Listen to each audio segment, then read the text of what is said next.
ಅವರ ತನಿಖೆನೂ ತುಂಬ ಜೋರಾಗಿ ನಡೀತಾ ಇದೆ. ಆದರೆ ಪ್ರಜ್ವಲ್ ಎಲ್ಲಿದ್ದಾರೆ, ಈಗ ಯಾವ ದೇಶದಲ್ಲಿದ್ದಾರೆ, ಈ ಒಂದು ಪ್ರಶ್ನೆ ಸಹಜವಾಗಿ ಕೇಳ್ಬರ್ತಾ ಇದೆ. ಜನ ಕೂಡ ಸೋಷಿಯಲ್ ಮೀಡಿಯಾದಲ್ಲೂ ಕೂಡ ಪ್ರಜ್ವಲ್ ಎಲ್ಲಿದೆಯಪ್ಪ ಅನ್ನುವಂಥ ಪ್ರಶ್ನೆನ ತುಂಬ ಜೋರಾಗಿ ಕೇಳ್ತಾ ಇದ್ದಾರೆ. ಈಗ ವಾಪಸ್ ಬರ್ತಾರಾ ಅಥವಾ ಅಲ್ಲೇ ಇರ್ತಾರಾ ಅಥವಾ ಚುನಾವಣೆ ಮುಗಿದ ಮೇಲೆ ಬರ್ತಾರಾ, ಈ ಎಲ್ಲ ಪ್ರಶ್ನೆಗಳು ತುಂಬ ಜೋರಾಗಿ ಹರಿದಾಡ್ತಾ ಇದೆ. ಇದ್ರ ಜೊತೆಗೇ SIT ತಂಡ ಮತ್ತು ತನಿಖಾ ಅಧಿಕಾರಿಗಳು ಅವರನ್ನು ಕರೆತರೋದಕ್ಕೆ ಯಾವುದೇ ಭಾಗದಲ್ಲಿದ್ದರೂ ಕೂಡ, ಪ್ರಪಂಚದ ಯಾವುದೇ ಭಾಗದಲ್ಲಿದ್ದರೂ ಕೂಡ ಅವರನ್ನು ಮತ್ತೆ ವಾಪಸ್ ಕರೆತರುವಂಥ ನಿಟ್ಟಿನಲ್ಲಿ ತನ್ನದೇ ಆದಂಥ ತಂತ್ರವನ್ನು ಖಂಡಿತವಾಗ್ಲೂ ಮಾಡ್ತಾ ಇದ್ದಾರೆ.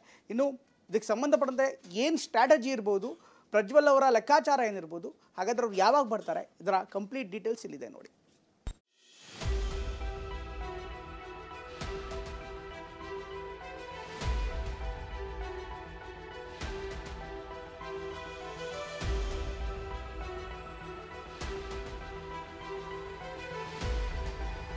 ದೇಶಾದ್ಯಂತ ಪ್ರಜ್ವಲ್ ರೇವಣ್ಣ ವಿರುದ್ಧದ ಅತ್ಯಾಚಾರ ಕೇಸ್ ಭಾರಿ ಸದ್ದು ಮಾಡ್ತಿದೆ. ಕರ್ನಾಟಕದಲ್ಲಿ ಮೊದಲ ಹಂತದ ಚುನಾವಣೆ ಮುಗಿದ ದಿನವೇ ಅಂದ್ರೆ ಏಪ್ರಿಲ್ 26ರ ಮಧ್ಯರಾತ್ರಿಯೇ ಪ್ರಜ್ವಲ್ ದೇಶ ಬಿಟ್ಟು ಹೊರದೇಶಕ್ಕೆ ತೆರಳಿದ್ರು. ನಿನ್ನೆ ಪ್ರಜ್ವಲ್ ಬೆಂಗಳೂರಿಗೆ ಆಗಮಿಸುವ ಪುಕಾರು ಹಬ್ಬಿತು. ಬೆಂಗಳೂರು, ಮಂಗಳೂರು, ಗೋವಾ ಅಥವಾ ಕೊಚ್ಚಿ ಏರ್ಪೋರ್ಟ್ಗಳಲ್ಲಿ SIT ಅಧಿಕಾರಿಗಳು ಕಾದು ಕುಳಿತಿದ್ರು. ಆದ್ರೆ ಪ್ರಜ್ವಲ್ ಬರಲೇ ಇಲ್ಲ. ಸದ್ಯ ಬಂದಿರುವ ಮಾಹಿತಿ ಪ್ರಕಾರ ಚುನಾವಣೆ ಬಳಿಕ ಅಂದ್ರೆ ಮೇ 7ರ ನಂತರ ಬರುವ ಸಾಧ್ಯತೆ ಇದೆ ಎನ್ನಲಾಗಿದೆ.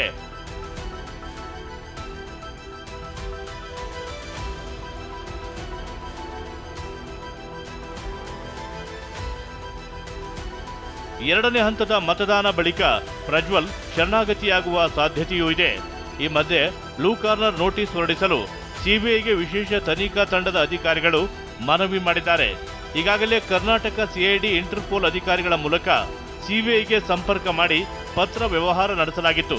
ಸದ್ಯ ಸಿಬಿಐ ದಾಖಲಾತಿ ಪರಿಶೀಲನೆ ನಡೆಸಿ ಬ್ಲೂ ಕಾರ್ನರ್ ನೋಟಿಸ್ಗೆ ಮುಂದಿನ ಕೆಲಸ ಶುರು ಮಾಡಿದೆ. ಪ್ರಜ್ವಲ್ಗೆ ನೋಟಿಸ್ ನೀಡಲು ಮಹಿಳಾ ಆಯೋಗವು ಸಿದ್ಧತೆ ನಡೆಸಿದೆ.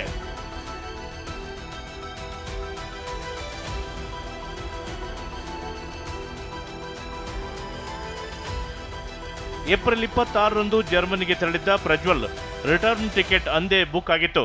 ಮೇ 15ಕ್ಕೆ ವಾಪಸ್ ಬರಲು ರಿಟರ್ನ್ ಟಿಕೆಟ್ ಬುಕ್ ಆಗಿತ್ತು. ಇದಾದ ಬಳಿಕ SIT ನೋಟಿಸ್ ಹಿನ್ನೆಲೆ ಮೇ 3ಕ್ಕೆ ವಾಪಸ್ ಬರಲು ಮತ್ತೊಂದು ಟಿಕೆಟ್ ಬುಕ್ ಮಾಡಲಾಗಿತ್ತು. ಇನ್ನು ಪ್ರಜ್ವಲ್ಗಾಗಿ SIT ಅಧಿಕಾರಿಗಳು 2 ದಿನದಿಂದ ಕಾಯುತ್ತಿದ್ದಾರೆ. ಕೆಂಪೇಗೌಡ ವಿಮಾನ ನಿಲ್ದಾಣದಲ್ಲೇ SIT ಅಧಿಕಾರಿಗಳು ಠಿಕಾಣಿ ಹೂಡಿದ್ದು ಇಮಿಗ್ರೇಷನ್ನಲ್ಲಿ ಬೆಂಗಳೂರಿಗೆ ಬರುವ ವಿಮಾನಗಳ ಪ್ರಯಾಣಿಕರ ಲಿಸ್ಟ್ ಪರಿಶೀಲನೆ ನಡೆಸಿದ್ದಾರೆ. ಪ್ರಜ್ವಲ್ ಪಾಸ್ಪೋರ್ಟ್ ನಂಬರ್ ಸಮೇತ ಟಿಕೆಟ್ ಚೆಕಿಂಗ್ ಮಾಡಿದ್ದಾರೆ. ಆದರೆ ಈವರೆಗೂ ಯಾವುದೇ ಫ್ಲೈಟ್ನಲ್ಲಿ ಪ್ರಜ್ವಲ್ ಟಿಕೆಟ್ ಬುಕ್ ಆಗಿಲ್ಲ. ದುಬೈ, ಮಸ್ಕತ್, ಫ್ರಾಂಕ್ಫರ್ಟ್ ಸೇರಿ ಹಲವು ದೇಶಗಳ ವಿಮಾನಗಳ ಮೇಲೂ ಹದ್ದಿನ ಕಣ್ಣು ಇಡಲಾಗಿದೆ.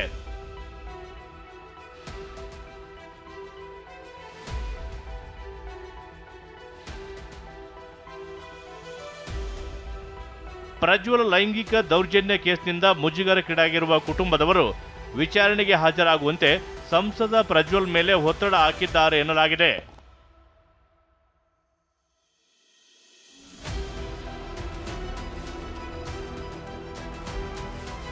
ಪ್ರಜ್ವಲ್ ಕೇಸ್ನಿಂದ ಶಾಕ್ಗೆ ಒಳಗಾಗಿರುವ ಕುಟುಂಬದವರು ಮತ್ತು ಆಪ್ತರು ವಿಡಿಯೋ ಪ್ರಕರಣ ದಿನಕ್ಕೊಂದು ತಿರುವು ಪಡೆಯುತ್ತಿದೆ. ವಿಚಾರಣೆಗೆ ಹಾಜರಾಗದೆ ವಿದೇಶದಲ್ಲಿ ಇರುವುದು ಬೇಡ ಎಂದು ಸಲಹೆ ನೀಡಿದ್ದಾರೆ. ಇದರಿಂದ ಕುಟುಂಬ ಪಕ್ಷಕ್ಕೆ ಮುಜುಗರ ಉಂಟು ಆಗ್ತಿದೆ.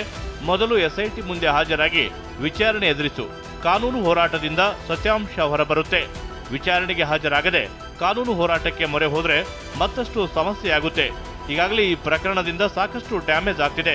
ಕೂಡಲೇ ವಕೀಲರ ಜೊತೆ ಚರ್ಚಿಸಿ ವಿಚಾರಣೆಗೆ ಹಾಜರಾಗು ಎಂದು ಕುಟುಂಬದವರು ಸಲಹೆ ನೀಡಿದ್ದಾರೆ ಎನ್ನಲಾಗಿದೆ. ಪ್ರಜ್ವಲ್ ರೇವಣ್ಣ ಇರೋದೆಯಲ್ಲಿ ಯಾವಾಗ ಬರಬಹುದು ಎಂದು DG ಮತ್ತು IGP ಅಲೋಕ್ ಮೋಹನ್ CMಗೆ ಮಾಹಿತಿ ಕೊಟ್ಟಿದ್ದಾರೆ. ಈ ಮಧ್ಯೆ ಪ್ರಜ್ವಲ್ ರೇವಣ್ಣ ಇಂದು ಅಥವಾ ನಾಳೆ ಬರುವ ಮಾಹಿತಿ ಇದೆ ಎಂದು JDS ಮುಖಂಡರೇ ಮಾಧ್ಯಮಗಳಿಗೆ ಮಾಹಿತಿ ನೀಡಿದ್ದಾರೆ ಅಂತ ಸಚಿವ ಎನ್ ಚೆಲುವರಾಯಸ್ವಾಮಿ ಹೇಳಿದ್ದಾರೆ. ಬಹುಶಃ ಪ್ರಜ್ವಲ್ ಸಹ ಬರ್ತಾರೆ ಅಂತ ಹೇಳಿ ಮಾಹಿತಿ ಅವ್ರ ಕಡೆ ಮುಖಂಡರುಗಳೇ ಮಾಧ್ಯಮಕ್ಕೂ ಹೇಳಿದ್ದಾರೆ. ಬಹುಶಃ ಇವತ್ತು ನಾಳೆ ಬರಲಿಕ್ಕೆ ಸಾಧ್ಯತೆ ಹೆಚ್ಚಿದೆ ಅಂತ ಹೇಳಿದ್ದಾರೆ. ಕಾನೂನು SIT ಏನು ಕ್ರಮ ಜರುಗಿಸಬೇಕು, ಕೋರ್ಟ್ ಇದೆ, ಕೋರ್ಟಲ್ಲಿ ಈಗಾಗಲೇ ಕೇಸ್ ದಾಖಲೆ ಆಗಿರೋದು. ಪ್ರಜ್ವಲ್ ರೇವಣ್ಣ ಅತ್ಯಾಚಾರ ಪ್ರಕರಣದ ಬಗ್ಗೆ ಸುದ್ದಿಗೋಷ್ಠಿ ನಡೆಸಿರುವ ಬಿಜೆಪಿ ಮುಖಂಡ ದೇವರಾಜೇಗೌಡ DK ಶಿವಕುಮಾರ್ ವಿರುದ್ಧ ಮತ್ತೊಮ್ಮೆ ಆರೋಪ ಮಾಡಿದ್ದಾರೆ. DK ಶಿವಕುಮಾರ್ ಈ ಪ್ರಕರಣದ ಕಥಾನಾಯಕ ಎಂದು ಆರೋಪಿಸಿದರು. ಪ್ರಜ್ವಲ್ ಮಾಜಿ ಡ್ರೈವರ್ ಕಾರ್ತಿಕ್ ತನ್ನನ್ನ ಭೇಟಿಯಾಗಲು ಬಂದಿದ್ದ ಎಂದು ಈ ಹಿಂದೆಯೂ ಹೇಳಿಕೆ ನೀಡಿದ ದೇವರಾಜೇಗೌಡ ಈ ಸಂಬಂಧ ಸಿಸಿಟಿವಿ ವಿಡಿಯೋ ಕೂಡ ಮಾಧ್ಯಮಗಳಿಗೆ ನೀಡಿದ್ದಾರೆ. ಡಿಕೆ ಶಿವಕುಮಾರ್ ಮತ್ತು ಕಾಂಗ್ರೆಸ್ ಪಕ್ಷ ಪ್ರಕರಣದ ದಿಕ್ಕು ಬದಲಿಸುತ್ತಿದೆ ಎಂದು ಬಿಜೆಪಿ ಮುಖಂಡ ದೇವರಾಜೇಗೌಡ ಆರೋಪಿಸಿದರು. ಡಿಕೆ ಶಿವಕುಮಾರ್ ತಮ್ಮ ಬೆಂಬಲಿಗರ ಮೂಲಕ ಕರೆ ಮಾಡಿ ತನ್ನ ಜೊತೆ ಸಂಧಾನಕ್ಕೂ ಯತ್ನಿಸಿದ್ರು ಎಂದು ಆರೋಪ ಮಾಡಿದ್ದಾರೆ. ಈ ಸಂಬಂಧ ಒಂದು ಆಡಿಯೋ ಕೂಡ ಸುದ್ದಿಗೋಷ್ಠಿಯಲ್ಲಿ ಬಿಡುಗಡೆ ಮಾಡಿದರು. ಇದ್ರ ಕಥಾನಾಯಕರೇ ಕಾಂಗ್ರೆಸ್ ಸರ್ಕಾರ. ಇದು ಕಾಂಗ್ರೆಸ್ ಸರ್ಕಾರ, ಕಾಂಗ್ರೆಸ್ ಪಕ್ಷ ಅಂದ್ರೆ ಕಾಂಗ್ರೆಸ್ ಪಕ್ಷದ ಅಧ್ಯಕ್ಷರು, ಈ ರಾಜ್ಯದ ಉಪಮುಖ್ಯಮಂತ್ರಿಗಳಾದಂತಹ ಸನ್ಮಾನ್ಯ ಶ್ರೀ ಡಿ ಕೆ ಶಿವಕುಮಾರ್ ಅವರು, ಮಾನ್ಯ ಮುಖ್ಯಮಂತ್ರಿಗಳು. ಮತ್ತೆ ಇದರ ಮಧ್ಯವರ್ತಿಯಾಗಿ ಇನ್ನೊಬ್ರು ಇದ್ದಾರೆ. ನಾನು ಆಡಿಯೋ ಪ್ಲೇ ಮಾಡ್ತೀನಿ ನಿಮ್ಗೆ ಈಗ, ಅಲ್ಲಿ ನನ್ನ ಜೊತೆ ಮಾತಾಡಿರೋಂಥ ಆಡಿಯೋವನ್ನು. ಇವರುಗಳೆಲ್ಲ ಸೇರಿ ಅಲ್ಲಿ ಒಂದೇ ಒಂದು ದಾರಿ ಬಚಾವಾಗಿರೋದು ಅಂತ ಅಂದ್ರೆ ದೇವರಾಜೇಗೌಡರನ್ನ ಈಗ ಆರೋಪಿಯಾಗಿ ಮಾಡಬೇಕು, ಆ ಕೇಸನ್ನು ಮುಚ್ಚಾಕ್ಬೇಕು, ಕ್ಲೋಸ್ ಮಾಡಬೇಕದ. ಇನ್ನು ದೇಶಾದ್ಯಂತ ಅಶ್ಲೀಲ ವಿಡಿಯೋಗಳು ಹರಿದಾಡಿದ ನಂತರ ಎಸ್ಐಟಿ ಅಧಿಕಾರಿಗಳು ಎಚ್ಚೆತ್ತಿದ್ದಾರೆ. ಪ್ರಕರಣ ದಾಖಲಾದ 10 ದಿನಗಳ ಬಳಿಕ ವಿಡಿಯೋ ಹಂಚುವುದು ಶಿಕ್ಷಾರ್ಹ ಅಪರಾಧವೆಂದು ಮಾಧ್ಯಮ ಪ್ರಕಟಣೆ ಹೊರಡಿಸಿದ್ದಾರೆ. ಸಾವಿರಾರು ವಿಡಿಯೋಗಳು ಇರುವ ಹಿನ್ನೆಲೆ ಸಂತ್ರಸ್ತೆಯರಿಗೆ ಎಸ್ಐಟಿ ಹೆಲ್ಪ್ ಲೈನ್ ತೆರೆದಿದೆ. ಇತ್ತ ಜೆಡಿಎಸ್ ನಾಯಕರು ಹಾಸನ ಎಸ್ಪಿ ಮೊಹಮ್ಮದ್ ಸುಜಿತಾ ಭೇಟಿ ಮಾಡಿ ವಿಡಿಯೋ ಹರಿಬಿಡುತ್ತಿರುವವರ ವಿರುದ್ಧ ಕ್ರಮ ಕೈಗೊಳ್ಳುವಂತೆ ಮನವಿ ಮಾಡಿದ್ದಾರೆ.